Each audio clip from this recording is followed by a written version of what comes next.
ब्रह्मा पुराण।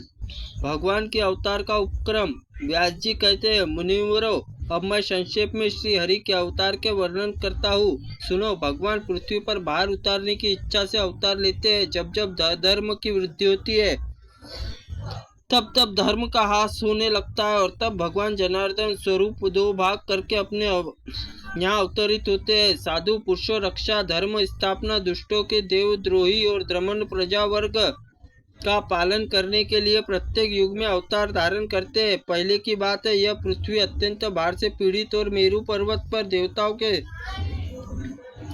समाज में गई, और ब्राह्मण आदि देवताओं ने प्रणाम करके खेद और करुणा मिश्रित वाणी से अपना सब कुछ हाल सुनाते हुए स्वर्ण के गुरु को, अग्नि, गौओं के गुरु सूर्य तथा मेरे गुरु संपूर्ण लोकों को वंदनीय भगवान नारायण है। इस समय काल में नेमी आदि दैत्य मत्स्यलोक में जन्म लेकर दिन रात प्रजा को कष्ट देते रहते हैं। सर्वशक्तिमान भगवान विष्णु जिस कालनेमी नामक महान असुर का वध किया था, वह उग्रसेन कुमार कंस के रूप में उत्पन्न हुआ है। अरिष्ट, धेनुक, केशी, प्रलभ, नरक, सुंदा सूर, अत्यंत भयंकर बलि कुमार बानासुर, जो भी महाप्रकार में दुरात्मा दैत्य राजाओं के घर में उत्पन्न हुए हैं, उनकी गणना मैं नहीं कर सकती। दिव्य मूर्ति देवताओं, इस समय मेरे ऊपर महाबली, गरुड़ी और दैत्य अनेक अक्षणीय सेना है। सुरो, आप लोग बता ही देती हूँ कि उन दैत्यों के भारी भार से पीड़ित होने के कारण अब मुझसे अपना धारण करने की शक्ति नहीं रह गई है, तथा आप लोग मेरा भार उतारिए। पृथ्वी का यह वचन सुनकर संपूर्ण देवता भार उतारने के लिए ब्रह्मा जी से प्रेरित। जब ब्रह्मा जी बोले, देवताओं, पृथ्वी जो कुछ कहती है वह सब ठीक है। वास्तव में महादेव जी और तुम लोग सब भगवान नारायण के ही स्वरूप हो। भगवान जो विभूतियाँ और उसमें परस्पर नियुक्तियाँ, अधिकता, बाध्य, बाधक रूप रहा रहती है, इसके लिए आओ हम लोग क्षीर सागर उत्तम तट पर चले। वहाँ श्री हरि की आराधना करके हम सब वृत्तांत उनसे निवेदन करें, और सबके आत्मा संपूर्ण जगत उनका ही रूप है। वे सदा जगत कल्याण के लिए अपने अंश का अवतार लेकर धर्म की स्थापना करते हैं। यो कहकर भगवान संपूर्ण देवताओं के साथ क्षीर सागर तट पर गए। एकाग्रचित होकर भगवान गरुड़ ध्वज की स्तुति करने लगे। ब्रह्मा जी बोले, सहस्त्र मूर्ते, बारंबार नमस्कार। आपको सहस्त्र बाहें, अनेक मुख, अनेक चरण है। आप जगत की सृष्टि, पालन और संहार में संलग्न रहते हैं।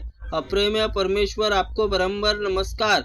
भगवान आपको सूक्ष्म से अत्यंत सूक्ष्म, परम महान, बड़े और बड़े गुरुओं से भी अधिक गौरवशाली, आप प्रकृति समाविष्ट, बुद्धि, महत्व, अहंकार तथा वाणी से भी प्रधान, मूल और अपरा प्रकृतिमय, संपूर्ण जगत आपका स्वरूप। आप ही हम पर प्रसन्न हुई है।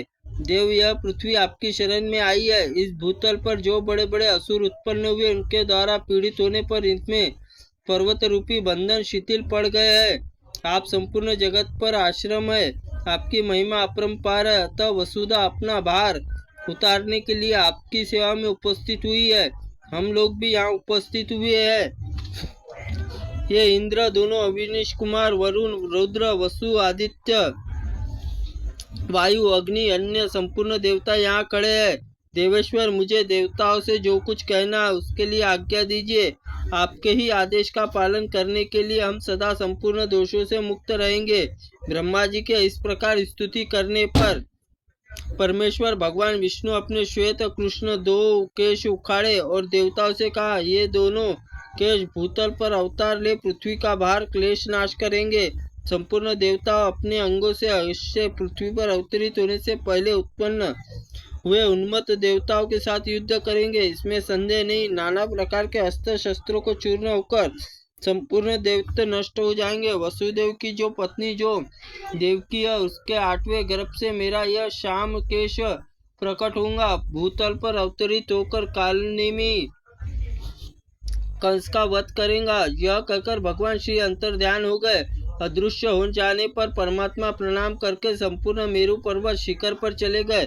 वहां से पृथ्वी के अवतरित हुए, और एक दिन महर्षि नारद ने कंस को जाकर कहा, देवकी के 8वें गर्भ में भगवान उत्पन्न होंगे जो तुम्हारा वध करेंगे।